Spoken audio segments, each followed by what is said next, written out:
네, 제가 먼저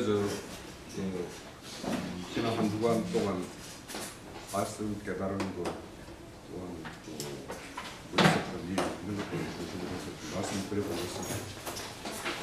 우선 오늘 저 창세기 50장에 지난주에 제가 이제 잠깐 증거했던 것처럼 두 죽음이 나오는데 그 야곱의 죽음과 또 요셉의 죽음이 있고 그 사이에는 야곱의 12 형제들이 다시 그 새롭게 화목을 이루는 그런 이야기가 나옵니다.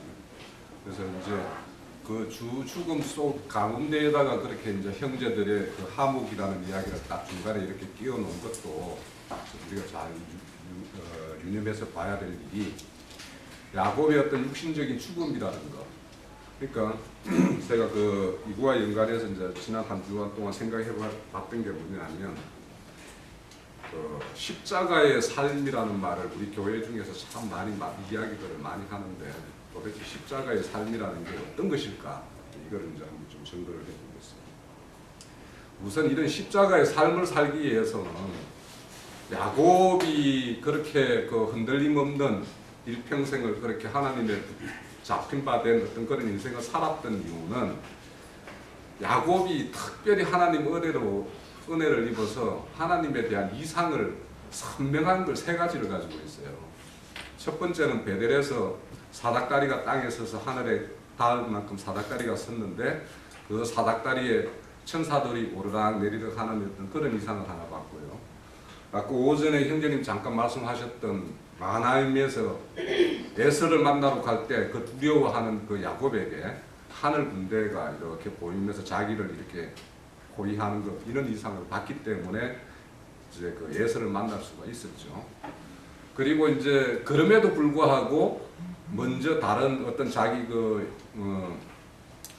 일족들을 이렇게 먼저 보내고 자기는 뒤에 압복강 뒤에 있다가 다른 어떤 또 천사를 만나서 씨름을 하는 어떤 브니엘의 이상을 본 것이죠.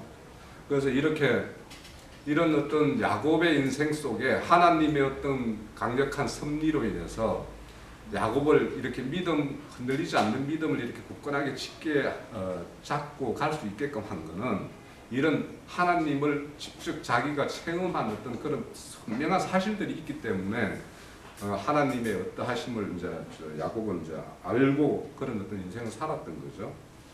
그래서 이제 그런 어떤 야곱이었기 때문에 오늘 이제 50장에 와서 이제 모든 자기 자녀들과 이스라엘의 애굽의 바로까지 축복하는 어떤 축복을 내리는 어떤 그런 도구로서의 어떤 쓰임으로 마무리를 짓고 이제 육신의 장막을 벗습니다.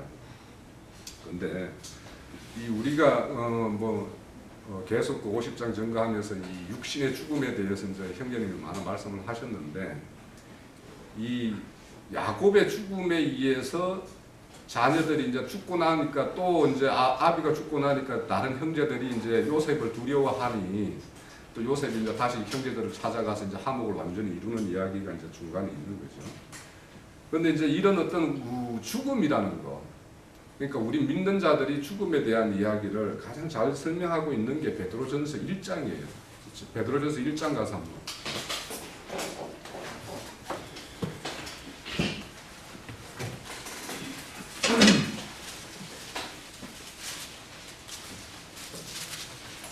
베드로전서 1장에 보면 1장 9절에 보면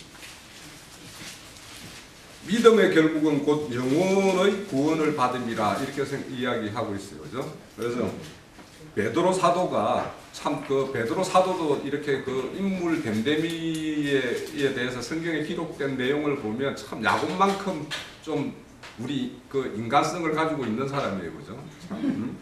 성질도 급하기도 하고 뭐 잘하심도 하기도 하고 뭐 이렇게 했다가 또 책망도 듣기도 많이 하고 또 예수님의 길을 막아서다가 이 사탄의 그 자식아 뭐 이런 험한 소리도 듣고 막 이렇게 하지 않습니까? 그죠? 그런 베드로가 예수님의 어떤 오늘 부활인데 부활을 기점으로 해서 완전히 그 사람이 이제 그 하나님의 허리에 띠띠우고 끌고 가는 어떤 그런 삶을 살거든요. 그 베드로가 이 믿음의 결국은 영혼의 구원이라고 이야기를 했고 여기 24절 또 한번 보세요.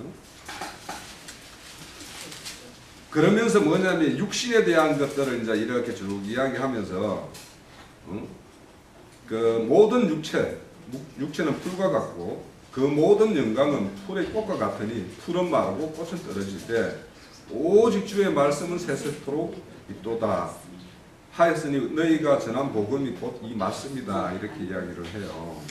그러니까 베드로 사도가 자기 어떤 육신이나 이것들이 꽃과 같이 어떤 한철 하나님에 의해서 쓰임을 받든지 꽃이 피었으면 그 꽃향기로 인해서 사람을 즐겁게 하든지 이런 어떤 제한된 시간 가운데에서 쓰여지는 게 우리 육신의 몸이기 때문에 이 몸은 반드시 이렇게 진다라는 걸 이제 이야기하고 있는 게 베드로전서 1장이에요. 그런 것처럼 우리의 육신이라는 것은 사실은 사탄 마귀가 육신을 잡고 우리를 그게 지배하고 있기 때문에 우리가 육신의 생각에 떠나지 않으면 하나님의 사람으로서 온전히 우리 제사장 직분이라고 그러죠. 그 베드로전서 2장 9절에 가면 너희들은 뭐 제사장이라고 이야기하죠. 그런 제사장 직분을 잘 수행하려면 육신의 생명에서 우리가 떠나 있는 그런 사람이 되지 않으면 그걸 책임을 다 할 수가 없어요. 그래서 오늘 저게 이제 본격적으로 십자가의 삶이라는 걸 좀 말씀드려보려고 하는데,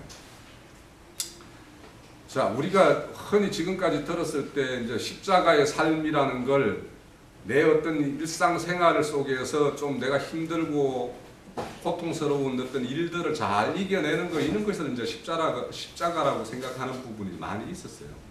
일정 부분 그것도 전혀 십자가가 아니다라고 부정하기는 힘들겠지만 성경에서 말하는 십자가가 정말 그런 십자가냐, 그런 우리 일상생활 속에서 겪는 그런 고난은 믿는 사람이든 안 믿는 사람이든 다 당하는 것인데, 네. 자 우선 제일 첫 번째 이제 그 십자가의 삶의 본이라고 생각되는 사람들은 몇 사람을 이제 한번 이제 설명해 드릴게요. 일단 아벨의 삶을 보면 최초의 목자였죠, 그죠? 목축하는 사람이었어요. 그때 목축하는 이유는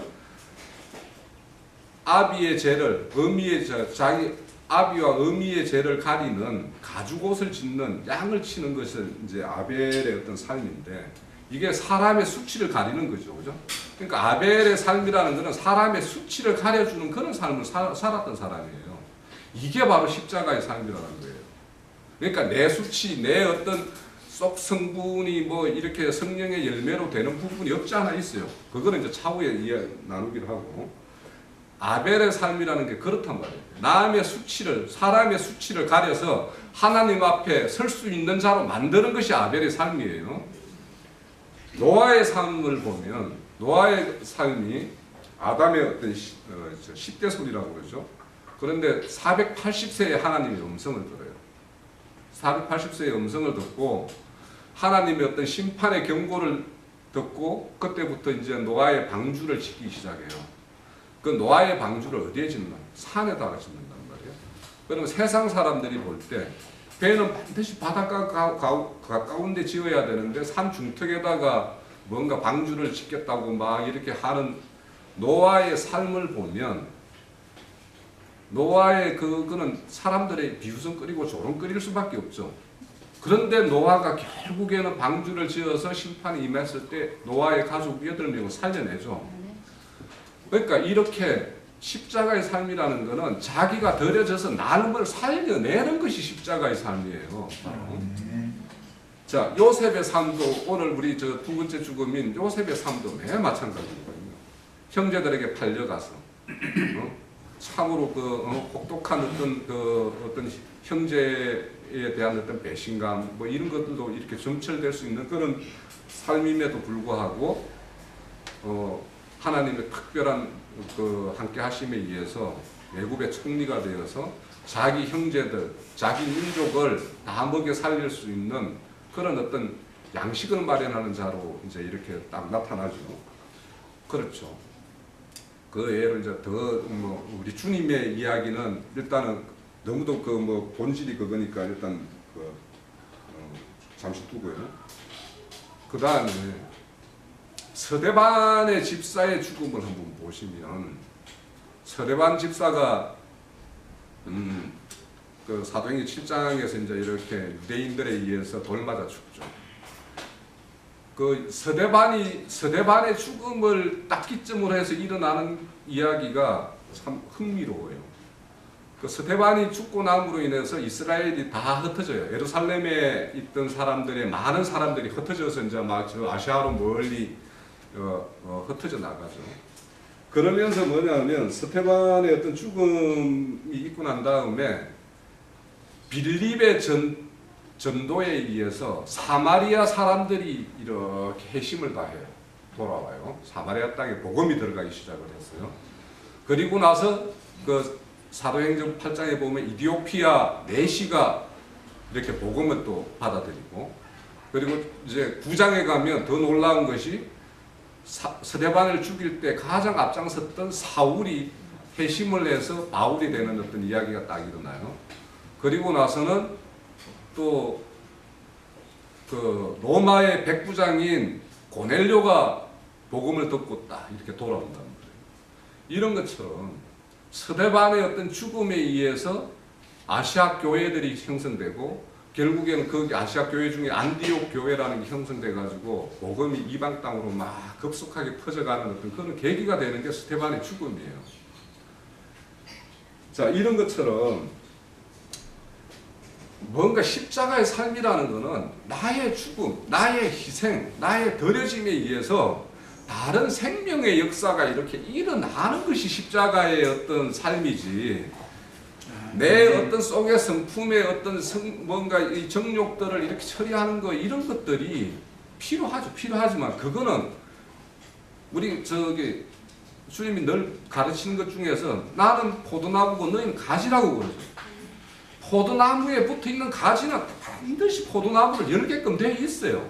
그러니까 내가 내 안에 하나님의 성령의 어떤 그것이 임해 있으면 내 안에서 당연히 성령의 어떤 열매들이 일어나는 것이지, 내 안에 있는 내 정욕이라는 걸 내 스스로 노력해서 그걸 십자가에 못 박아가지고 뭐 이렇게 해서 되는 것이 아니다 이거예요. 그러니까 십자가의 삶이라는 것을 우리가 정확하게 이해해야지.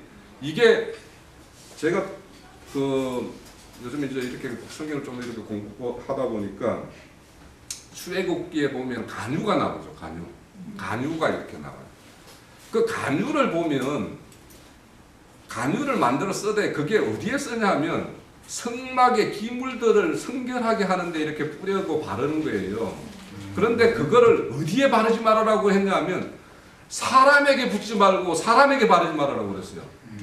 지금 우리가 주님의 말씀을 자꾸 사람의 어떤 의로운 모습으로 인격을 어떻게 다듬는 걸로 이렇게 가지고 가는 거는 간유를 사람에게 붓는 것랑 매우 마찬가지란 말이에요. 그러니까 우리가 이 하나님의 어떤 믿음의 이쪽에 들어왔다라고 하면서 나의 인격의 어떤 성품에 매달려서 내가 좋은 사람, 뭔가 쓸만한 사람, 남이 보암직한 사람, 이런 걸 추구한다면 이게 가장 종교고 가장 내가 보고 내는 이게 가장 나쁜 신앙 아닌가, 이런 생각을 내가 했어요.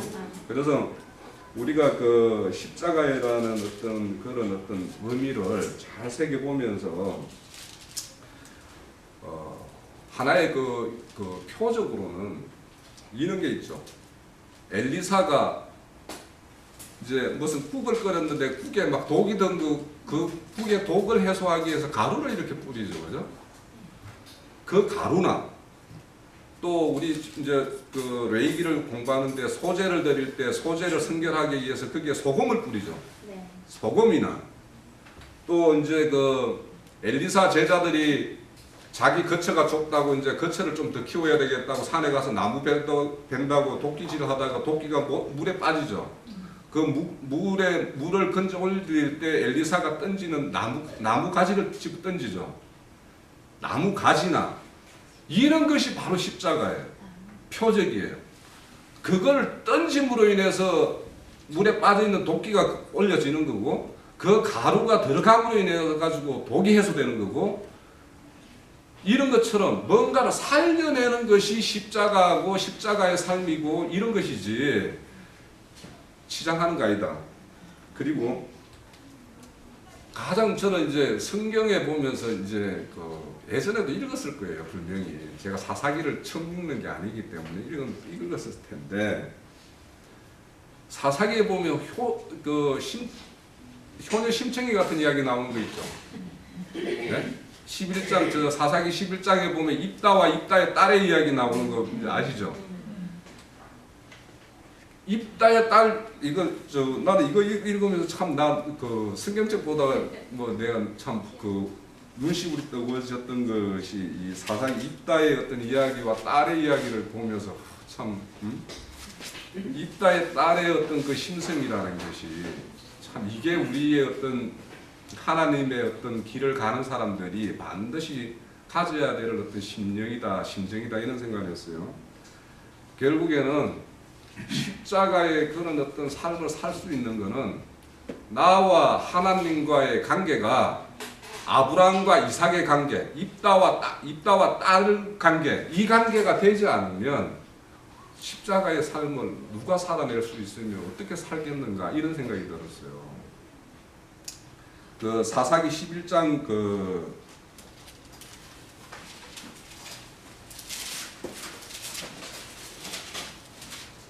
34절 이렇게 한번 볼까요?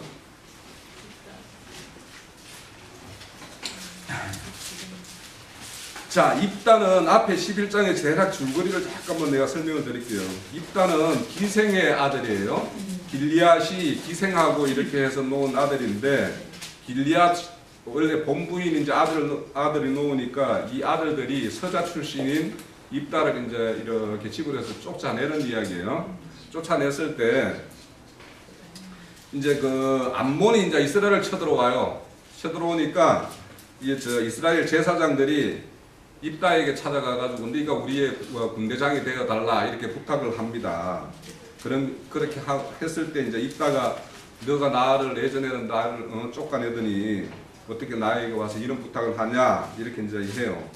그런데 이제 네가 다시 돌아오면 당신을 우리의 머리로 삼겠다 이런 이야기를 듣고 이제 돌아옵니다. 돌아오면서 30장에 보면 11장 30장에 보면 입다가 참 성문을 하나 이렇게 좀 아프게 해가지고 30장에 보면 여호와께 30절 사사기 11장 30절에 보면 여호와께 이제 입다가 서원을 해요. 예? 내가 암몬 자손을 내가 넘겨 주셔가지고 내가 얘들을 잘 물리치면 내가 우리 집에 돌아갔을 때 내 문 앞에 뛰어나오면서 나를 제일 첫 번째 영접하는 사람을 하나님에게 드리겠다라고 이야기했어요. 그것도 번제물로. 예? 이렇게 함으로 인해 가지고 이제 그래가지고 이제 승리를 거두고 입다가 이제 자기 집으로 이제 돌아갔어요. 갔을부터 34절이에요. 거기 가니까 자기 딸이 무남 동료예요. 무남 동료가 나와서 막 소고치고 막 이렇게 하면서 이제 막 영접을 하는 거예요. 그 순간에 이제 입다가 자기가 서운했던 것이 막 기억나가지고, 뭐 옷을 찢으면서 뭐 어찌할고 이렇게 이야기를 합니다. 그때 이제 그 딸의 이야기가 36절에 보면 아버지 입에서 낸 말씀으로 내게 행하소서 이렇게 해요. 예? 아버지가 그렇게 하나님 앞에 서문을 했으면 그렇게 하셔야죠 하면서 37절에 보면은 나한테 2달만 좀 시간을 주세요 이렇게 하고 그래가지고 이제 친구들과 이제 산에 올라가서 처녀로 죽는 거에 대해서 애국을 했다고 그래요. 그러고 2달이 끝마치고 와서는 이제 번제물로 이제 드려졌다는 이런 이야기예요. 그래서 참 아브라함과 이삭의 이야기 같으면 이제 극적으로 이렇게 좀 뭐 어린 양이 준비돼가지고 이렇게 좀 살아났으면 좋겠는데 그런 이야기는 없어요 여기에. 그래서 그 40절에 보면 그것이 이제 사랑하는 딸 번제물로 바쳐버릴 겁니다. 그래서 40절에 보면 길리앗 사람들이 입다의 딸을 위해서 이제 그게 풍습이 돼가지고 이제 나흘씩 올라가가지고 이제 애국을 하는 그 습관이 생겼다라는 거예요. 자. 이 입다의 딸 같은 딸이 아버지를 살려낸 거죠, 그죠? 또 실질적으로 이 딸은 하나님 앞에 아름답게 장사됐겠죠. 네, 우리는 그렇게 이렇게 믿습니다. 믿는데 바로 이 십자가의 삶이라는 게 이런 거라는 거예요. 아버지의 말씀이니 말씀대로 이루어져야 되기 때문에 내가 땅에서 왔으면 땅으로 돌아가야 되는 어떤 우리 육신이라는 건 너무도 틀림이 없는데, 그런데 그 육신의 죽음이 두려워서 오늘날 그 육신의 삶을 추구하는 아주 유명한 사이비 종교가 있잖아요. 그러니까 제가 신천지나 이런 것들을 보면서 정말 저는 신천지 그거 하면서 굉장히 은혜를 많이 받았어요. 사실은 많이 받았는데, 그들의 어떤 그런 어떤 종교관이나 이런 것이 어떻게 해서 저런 어떤 종교관이 저런 것이 이렇게 형성돼 가지고 나왔을까, 그런 거 보면 그 사람들도 분명히 십자가의 도다 뭐다 이런 것들 교회 중에 많이 이야기는 할 텐데, 이런 십자가의 도라는 것이 어떤 사람의 어떤 거에 뭔가 기여하는, 자기 자신의 어떤 거에 기여하는 이런 신앙을 가지고 있으면 사실은 신천지나 일반 교회 중에 내 어떤 내 구원에 몰입되어 가지고 한치의 그 자기 밖을 못 보는 어떤 그런 정도의 어떤 신앙인이라면 그 사람들이나 매 일반이죠, 사실은. 그래서 우리가 이제 그런 어떤 오늘 요셉의 죽음이나 죽음을 보면서 그 요셉의 죽음을 저는 이제 그 옥합을 깬 여인이 여자가 예수의 옥합을 깨서 머리에 붙는 여자가 있죠. 그 여자에 대해서 주님이 하나님 자신의 어떤 복음이 들어가는 데에는 이 여자의 행위도 기념한다라고 그랬어요. 그 의미도 참 놀랍죠. 이 여인 같은 경우에는 예수님이 와서 나 대신에 죽어주지 않았으면 어쩔 뻔했는가를 이걸 깨달은 거예요.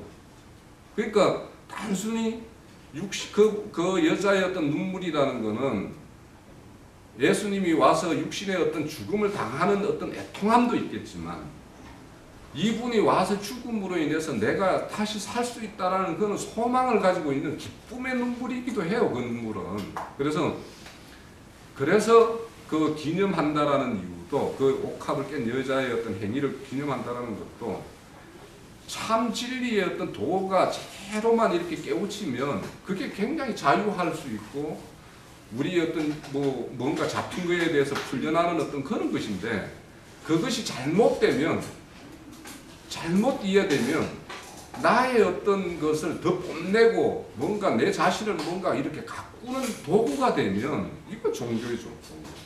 그 종교가 우리가 달리 종교라고 그러고 율법 신앙이라는 것들을 우리가 왜 이런 것들을 미워합니까? 다 그거는 뭐냐면 나의 유익과 나의 멋진 걸로 다 돌아온다고 생각하니까 열심히 하는 거거든요. 그거는 신앙이 다 율법 신앙이고 종교심으로 하는 신앙이기 때문에 우리는 그 십자가에 도라는 것이 결국에는 우리의 희생과 덜해짐이 남을 살려내는 거여야지 된다. 잠깐만요. 한 2분만 더 할게요. 오늘 이제 부활입니다. 그죠? 부활절인데 우리 김저 선배님이 오셔가지고 그 히브리어나 헬라어 이런 것들을 좀 많이 공부하시고 오셨다고 그러는데, 부활이라는 의미가 우리가 이 부활이라는 것도 주님이 이 땅에 오셔가지고 많은 생명을 살렸죠. 그죠? 그리고 그 선지자들도 많은 생명을 살렸어요. 그 대표적으로 보면 주님이 오셔가지고 야이로의 딸을 이렇게 살리는 이야기가 있고, 나인성 가부의 아들을 이렇게 살리는 이야기가 있고, 나사롯을 살려내는 이야기가 나와요. 이렇게 많은 진짜 그 성경을 그대로 보면 육신의 생명, 죽었던 생명을 살려내는 이야기로 이렇게 기록된 내용들이 많은데, 엘리야도 사르반 여인의 가부의 아들을 살리고, 엘리사도 수넴 여인의 아들을 살리고 이런 이야기가 나옵니다. 그런데 이런 그런 살리는 이야기가 이제 부활의 이야기인데, 이 부활도 좀 그 말 그 자체, 우리 말로 하면 다시 살리는 거지만, 이것도 우리가 좀 다시 한번 생각해 봐야 될 게, 그 히브리어로 아나스템이라고 그래요. 헬라어로 아나스템이라고 그러는데, 하나라는 말은 뭐 가운데, 뭐 중앙에, 뭐 이런 뜻이에요. 스테미는 뭐냐면 세운다라는 뜻이에요. 세운다라는 뜻. 그러면 우리가 하나님의 어떤 심중의 말씀, 이 성경에 기록된 말씀을 하나님의 어떤 심중 속에 그분이 하고 싶은 그 말씀 속에 우리가 딱 들어가가지고 그 의미를 딱 캐치하고 이런 거였네 하고 딱 깨달으면 그게 바로 부활이에요. 네. 그게 부활이고 그거에 의해서 내가 살아나는 것이지, 우리가 뭐 이 부활을 잘못해서 뭐 지금 무덤에서 뭐 형님 말씀대로 뭐 불떡불떡 일어나는 거 이런 것이 아니다라는 거죠. 그러니까 말씀에 의해서 우리는 부활되고 말씀에 의해서 내 안에 있는 어둠이 찢겨 나가면 그것이 바로 부활이고 부활 생명이지. 우리는 선악을 판단하는 두 마음으로 살았어요. 우리는. 그런데 주님은 이 땅에 한 마음으로 오셨어요. 하나님의 마음 그것만 가지고 왔단 말이에요. 그러니까 우리가 선악을 판단하는 그 두 마음으로 이렇게 쪼개져 있는 마음들을 한 마음인 주님 가운데로 쭉 빨려 들어가서 그분의 말씀 속에서 딱 내가 진리를 깨우치고 진리가 내 것이 딱 되면 그 자체가 그냥 부활이에요. 이게 부활이지. 우리가 다른 그 부활, 오늘 뭐 부활처럼 여러 가지 말들이 이제 그 교회에서 아마 전달할 텐데, 그렇게 우리는 말씀으로 바로 서는 것이 부활 신앙이고 부활 생명을 추구하는 어떤 진리 성도들의 어떤 나아갈 바다라는 것도 좀 겸해서 이제 증거합니다. 예. 아멘. 통해서 이제 그 하나님의 경륜과 우리가 도달해야 되는 신앙이 이제 목표 지점에 어느 지점을 우리가 목적을 두고 신앙생활에 다른지를 해야 되는 거예요. 그래서 바울 같은 경우에는 빌립보서 이제 3장에서 그리스도의 그 부활과 그 권능에 대해서 알려 한다고 하면서 관자와 같이 보험이 되는 자신에 대해서 이제 이야기하면서 표대를 향해서 부르심의 상을 위하여 달려간다. 바울과 같이 그렇게 큰 하나님의 사람도 일생 자기가 죽기까지 이렇게 상급을 위해서 달려간다라고 얘기를 했을 때 과연 바울이 바라보고 달려간 그것이 무엇인가, 이렇게 보면 오늘 이제 경륜적인 말씀에서도 이제 그것들이 보여지는데요. 오늘 5절에 보면 거기 다로 올라가서 아버지를 장사하게 하소서 내가 다시 오리다 이렇게 얘기를 합니다. 그래서 이것은 지금 요셉이 이렇게 말을 한 건데 15절에서는 이제 14절에서는 요셉이 아버지를 장사한 후에 자기 형제와 후손들과 함께 애굽으로 돌아왔다 이렇게 이제 얘기를 하고 있습니다. 그래서 이것은 아까 이제 강론에서 이게 이제 예수님이 부활 후 40일간 제자들과 함께 계셨던 그 상황을 얘기한 거다 이렇게 말씀을 하셨잖아요. 그래서 이제 부활 후 40일간 함께 계시고 이후에 이제 예수님이 가시고 난 다음에 사도행전 1장 2장 4절 5절에서 성령이 이제 강림을 하시면서 교회 시대로 이제 전환이 되는 거잖아요. 그래서 경륜의 전환이 이제 이루어지는데 지금 이 요셉이 말한 이 시점이 이 야곱이 죽고 난 다음에 40일을 이렇게 70일간 애곡을 하게 되는 40일의 이 시점이 교회 시대에서 천년왕국으로 넘어가는 이제 그 경륜의 전환을 얘기를 하고 있습니다. 그래서 지금 요셉은 뭘 바라보고 있느냐면 이 교회 시대 때 이기는 자로 신부성에 참여하는 것을 바라보는 것이고, 그래서 자기는 아버지와 함께 그 신부성에 들어갔다가 신부성에서 이제 부름과 같이 같은 증인들과 함께 다시 천년왕국에 장막을 치러 오겠다라고 이제 이야기를 하고 있는 겁니다. 그래서 그 14절에서는 그 신부성에 들어갔다가 형제들, 이기는 자들, 온전케 된 자들과 후상꾼들, 천사들과 함께 그 천년왕국의 장막으로, 교회의 장막으로 이렇게 내려온 것을 이렇게 보여주는 이제 말씀입니다. 그래서 이것이 우리가 어떠한 신앙을 지금 목표를 두고 달려가야 되느냐면 바로 여기 신부성에 같이 이렇게 참여하는 이기는 자 시온산에 그 함께 올라가는 14만 4천의 그 무리에 들어가는 것을 천년왕국의 왕같은 제사장으로 함께 참여하는 것이 신앙의 우리가 궁극적으로 바라봐야 되는 다름질의 목표다라는 걸 이렇게 보여주고 있습니다. 그래서 이제 제가 여기에 이제 30일이 이제 그런데 이제 40일 플러스 이제 30일이 더 부과가 되어 있는데 이 30일의 의미는 제가 볼 때 이제 다니엘서 12장에 1290일이 나오고 1335일 해가지고 30일하고 45일이 앞뒤로 플러스가 되어 있는 이제 그 장면이 나오는데 이것은 그 7년 마지막 그 한 일의 후반기 그 후 3년 반 때 이스라엘의 그 12지파의 입맞은 자들을 채워지는 기간으로 이렇게 그 기간은 평균적으로 바라봐야 되는 게 아닌가 이렇게 이해를 했는데 그렇게 그건 맞는지는 잘 모르겠습니다.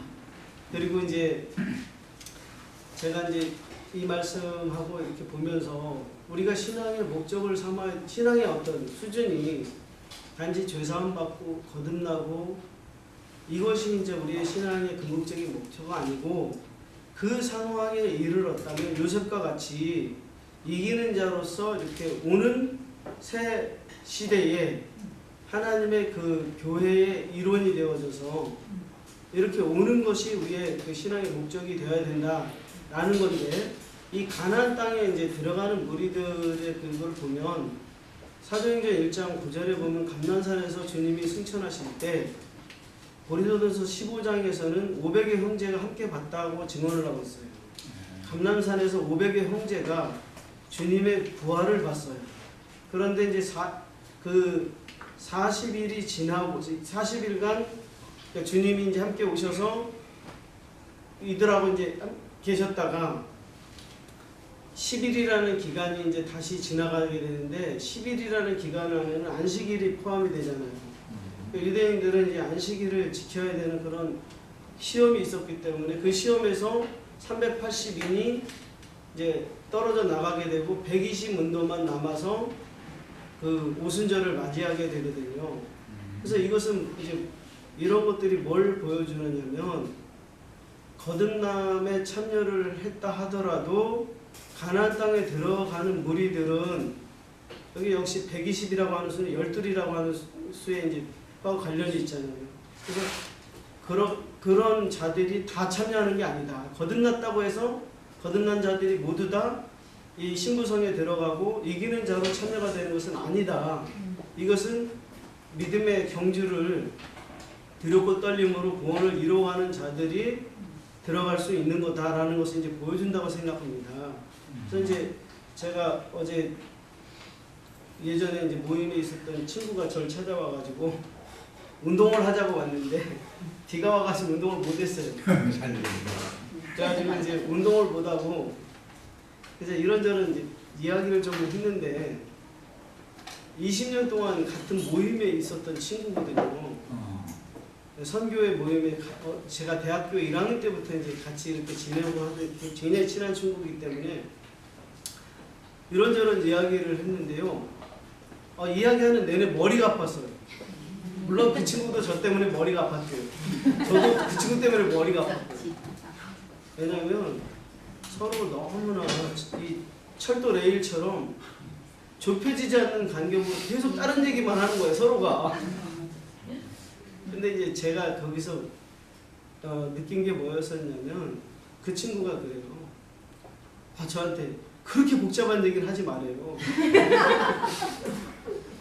제가 이제 그랬거든요.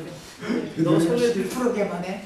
예, 심플하게 얘기를 하래요. 그래서 그 친구가 심플하게 저한테 하는 얘기가 복음만 얘기하라고 얘기를 하는 거예요. 그래서 제가 그랬어요. 야, 너 복음이 뭐냐? 그랬더니 그 친구가 저한테 버럭 화를 내면서 너는 대학교 1학년 때 해야 될 질문을 왜 지금 나한테 하는 거야? 이렇게 얘기를 하더라고요. 그런데 사실은 복음이 뭔지를 모르는 거죠. 복음은 믿음이고 믿음은 예수 그리스도고 그분은 말씀이시잖아요. 그럼 복음이 내 속에 어떻게 오는가에 대해서 말씀이 내 속에 어떻게 들어오는가에 대해서 정확하게 얘기를 할 수 있어야 복음을 아는 거예요. 근데 사실은 복음이 뭔지를 정확히 모르기 때문에 심플하게 복음만 얘기하라고 얘기하지만 제가 복음을 설명하려고 하면 화를 내는 거예요. 그러니까 이제 서로 머리가 아픈 거죠. 저도 내일처럼. 그런데 이제 제가 이 얘기를 왜 하냐면 제 친구의 문제점이 뭔가에 대해서 말씀을 드리는 거예요. 그 친구가 하는 얘기가 있습니다. 나는 예수의 피로 죄사함 받고 예수님의 대속을 믿었기 때문에 나는 이미 구원받았다. 그래서 구원받았으니까 구원받은 그 은혜와 열정으로 열심히 주님을 섬기면 되는 거 아니냐. 이렇게 심플한데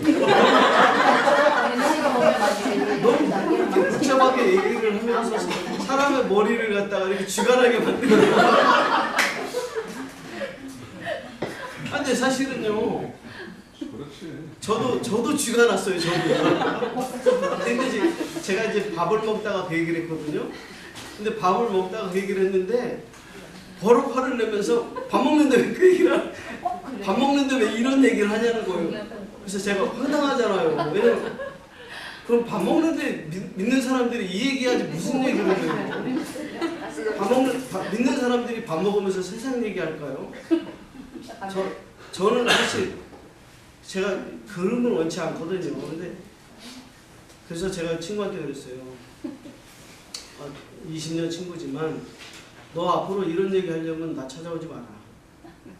나는 세상 사람 만나서 세상 얘기하는 것도 싫고 세상 사람을 왜 만났냐면 그냥 뭐 내 운동을 할 때 같이 해야 될 사람이 없으니까 만나서 운동하는 것 뿐이다. 사실은 세상 사람하고 무슨 얘기 할 얘기가 있냐 이제 얘기를 했어요. 근데 그 친구의 문제는 자기가 거듭났다라고 확신하는 것이고 거듭난 이후에 구원은 항구적으로 안전하다는 생각을 갖고 있는 거고요.